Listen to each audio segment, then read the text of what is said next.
अस्सलाम वालेकुम। मैं हूं फैसल तारड़। एस्टैब्लिशमेंट और नवाज शरीफ के लिए जी बुरी खबरें हैं। तमाम रास्ते बंद हो रहे हैं नवाज शरीफ के लिए भी और एस्टैब्लिशमेंट के पल्ले भी कुछ नहीं रह गया। खान मुसलसल खान का जो एक वोट बैंक है, जो पॉपुलैरिटी का लेवल है, जो क्रेडिबिलिटी है, जो लोगों के दिलों में मोहब्बत है, वो बढ़ती जा रही है, बढ़ती जा रही है। लोग गोलियां खाते हैं, डंडे खाते हैं, अपनी जान मुश्किल में डालते हैं, पहुंच जाते हैं वो कन्वेंशन के अंदर।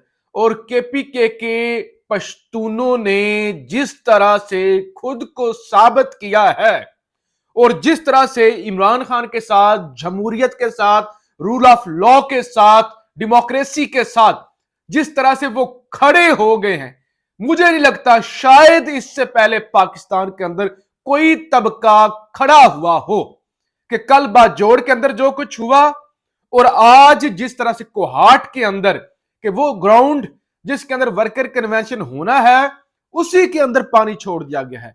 पुलिस का क्रैकडाउन है, मार धाड़ है, पश्तून नहीं कर रहे हैं, पश्तूनों को परवाह नहीं है।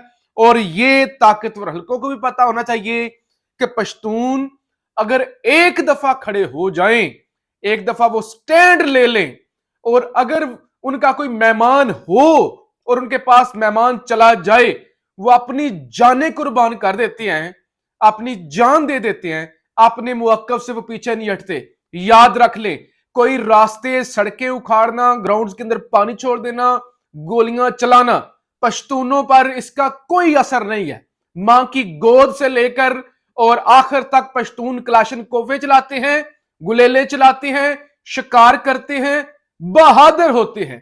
तो लिहाजा आप पश्तूनों को नहीं डरा सकते। और ये जो पंजाब के अंदर बैठे हुए लोग हैं उनको भी सीखना चाहिए पश्तूनों से कि अगर पश्तून डट सकता है, पख्तून अपनी इज्जत के लिए, अपने मुल्क के लिए खड़ा हो सकता है, तो पंजाबी भी किसी से कम नहीं है। यही बात इस वक्त ताकतवर हलकों को सख्त तंग कर रही है।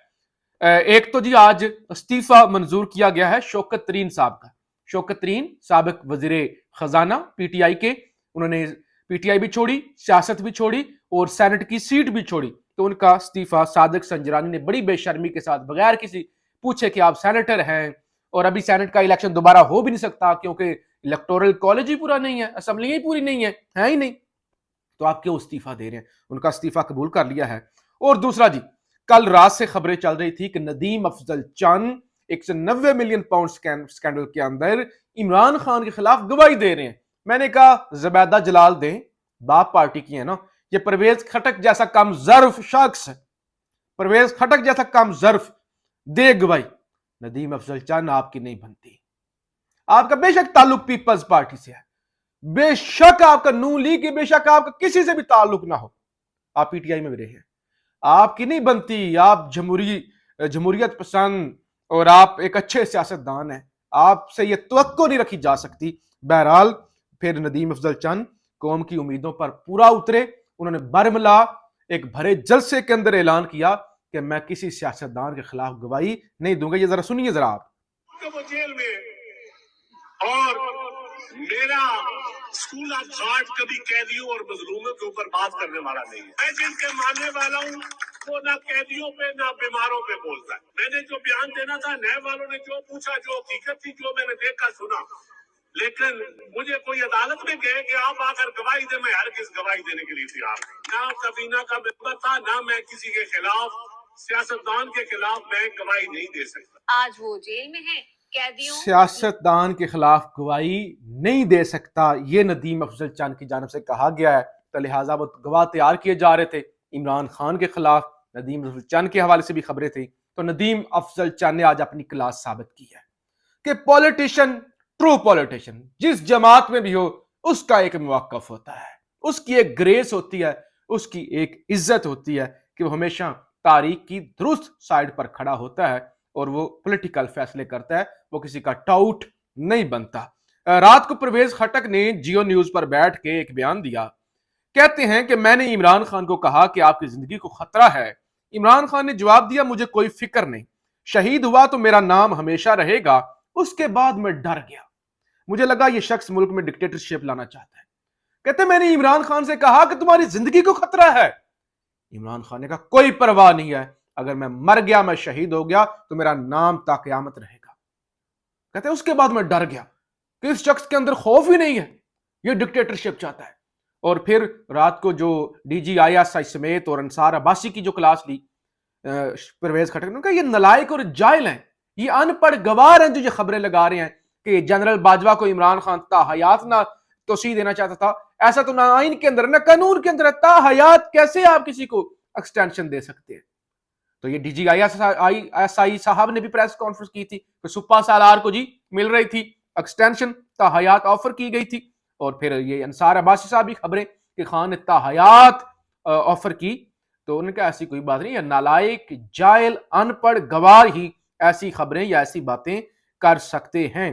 اب حالت کیا ہے, اب صورتحال کیا ہے؟ کل جو جلال پور جٹا کے اندر ایک فلوپ ترین شو ہوا گجرات کے اندر, نون لیگ کا فلوپ, اور اس کے فلوپ ہونے کی جو ہے وہ آپ ذرا دیکھیے, سما نیوز علیم خان ایک طرف سیٹ ایڈجسٹمنٹ کر رہے ہیں, ایک طرف 40 سیٹیں مانگ رہے ہیں, اور دوسری طرف سما نیوز نے خبر لگائی گجرات میں مسلم لیگ نون کا فلاپ شو, مریم نواز کی تقریر کے دوران ہی 70% پنڈال خالی ہو گیا. کنونشن میں کارکنوں کی مایوس کن تعداد پر پارٹی قیادت کو نوٹس, اور حلقے کے ticket holders M N A M P A سے جواب طلب, متعلقہ حلقے کے جو ہے نا لوگ ان سے جواب طلب کیا گیا, کتنے کم لوگ, یہ سما خبر لگا رہے ہیں. اب سما جیو کے مالک جو ہیں وہ علیم خان ہے, تو ان کا مقصد یہی ہے کہ بلیک میل کیا جائے, کہ ذرا بلیک میل کر کے نون لیگ کو, ویسے لوگ بھی نہیں تھے لیکن یہ خبر لگا کے کہ نون لیگ سے ذرا اچھے طریقے سے بارگیننگ کی جائے. لیکن نون لیگ کے اپنے پلے کک نہیں ہے کہ ہر جگہ پہ اگر وہ سیٹ ایڈجسٹمنٹ کریں گے تو اپنے لوگوں کو وہ کیا ٹکٹ دیں گے, جیتنے والی پوزیشن میں وہ پہلے ہی نہیں ہے. تو اس لیے میں نے آپ کو رات کو بتایا تھا کہ میاں صاحب ٹکٹ کروانے کی تیاری میں ہیں اور وہ کسی وقت بھی واپسی کی راہ لے سکتے ہیں. اور پھر گجرات کے اندر کاف لیگ کے ساتھ جو سیٹ ایڈجسٹمنٹ کی گئی ہے, اب نون لیگ جو ہے حسین علائی جو پہلے مونس کے ساتھ تھے اور پی ٹی آئی میں گئے اور اس کے بعد واپس کاف لیگ میں آئے, ان کو بھی ٹکٹ نون لیگ جو ہے وہ نہیں دے رہی. اور طارق بشیر چیمہ کے لیے بھی سعود مجید وہاں کے حلقے میں نون لیگ کے, تو وہ بھی جو ان کی بھی مجبوری ہے, تو لہٰذا طارق بشیر چیمے کے بھی جو سیٹ ایڈجسٹمنٹ ہے وہ بھی اس وقت خطرے میں ہے. اور باؤجی ڈبل مائنڈڈ ہیں کہ وہ اسٹیبلشمنٹ سے ٹکر لیں یا نہ ٹکر لیں, واپس آ کے تو بری طرح پھنس گئے ہیں, اب کریں کیا. بے نظیر شاہ ہیں, جیو نیوز پہ یہ پروگرام کرتے ہیں, وہ کہتی ہیں اس وقت نواز شریف صرف اپنا نہیں سوچ رہے, مریم نواز کا بھی سوچ رہے ہیں. اگر مریم نواز کو وزیر اعظم یا وزیر اعلیٰ پنجاب بنانا ہے تو نواز شریف کو اسٹیبلشمنٹ کے ساتھ بنا کر رکھنا پڑے گی تاکہ مریم نواز کے لیے راستہ کھلے. تو یہ ہے اصل لالچ کہ اولادوں کو لانچ کرنا ہے. اور آج خبر بھی آئی کہ الیکشن کمیشن نے شیڈول جاری کر دیا ہے.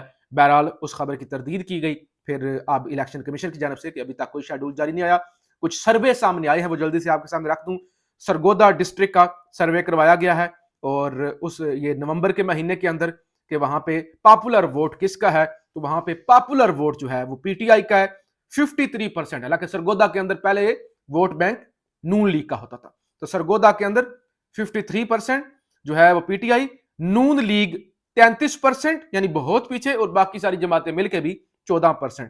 اسی طرح بکھر, ساؤتھ پنجاب کا علاقہ بکھر کے اندر پی ٹی آئی 54% یعنی 54%, نون لیگ 22% اور باقی ساری جماعتیں کل ملا کے 24%. تو وہاں پہ بھی جو پاپولر ووٹ ہے 54 سے 55% وہ پی ٹی آئی کا ہے. تو عمران خان ناقابل شکست ہیں. اب آخر کے اندر ایک اہم ترین خبر سن لیں. قاضی فائز عیسیٰ صاحب جو یہ کہتے ہیں کہ مجھے آئین کا بھی پتہ ہے, مجھے اپنے حلف کا بھی پتہ ہے, مجھے سب پتہ ہے, میں سب دیکھ رہا ہوں, میں جو ہے غیر جانبدار ہوں. ٹرانسپیرنسی انٹرنیشنل ایک ادارہ ہے, انہوں نے ایک رپورٹ جاری کی ہے کہ پاکستان کے ٹاپ 3 کرپٹ ترین ادارے کون سے ہیں. تو لہٰذا جو پاکستان کے اندر ٹاپ جو ہے وہ 3 کرپٹ ادارے ہیں, اس کے اندر نمبر 1 ہے پولیس. پاکستان کے اندر پاکستانی پولیس کرپٹ ترین پولیس ہے. نمبر 2 ہے کنٹریکٹر, ٹھیکیدار. یہ جو ٹھیکیدار ہوتے ہیں بلڈنگیں بناتے ہیں, یہ سڑکوں کے ٹھیکے لیتے ہیں, 1 کروڑ کا تخمینہ ہوتا ہے, 20 لاکھ لگاتے ہیں اور باقی جیب میں ڈال جاتے ہیں, اس میں سارے ہوتے ہیں, اس میں पॉलिटिशियन भी होते हैं, उसके अंदर ब्यूरोक्रेट्स भी होते हैं, जर्नैल भी होते हैं, तो लिहाजा दूसरा नंबर है इनका इस कैटेगरी का। तीसरा पाकिस्तान के अंदर शोबा है अदलिया। अदलिया जिन्होंने इंसाफ करना होता है, तो ट्रांसपेरेंसी इंटरनेशनल कहता है पाकिस्तान के अंदर करप्ट तरीन अदारा तीसरे नंबर पे वो अदलिया है जिन्होंने इंसाफ करना होता है। लेकिन अदलिया टॉप 3 में है। काजी साहब हुण दसो, जब इस तरह की सौगातें लाएंगे ना, ये आमिर फारूक जैसी सौगातें, और वो क्या उसका नाम था जिसने तोशा खाना का फैसला दिया था, जब ऐसी खच्चे लगाएंगे ना, ऐसी खच्चे मारेंगे हुमायूं दिलावर जैसी और आमिर फारूक जैसी, तो फिर यही नाम रोशन होगा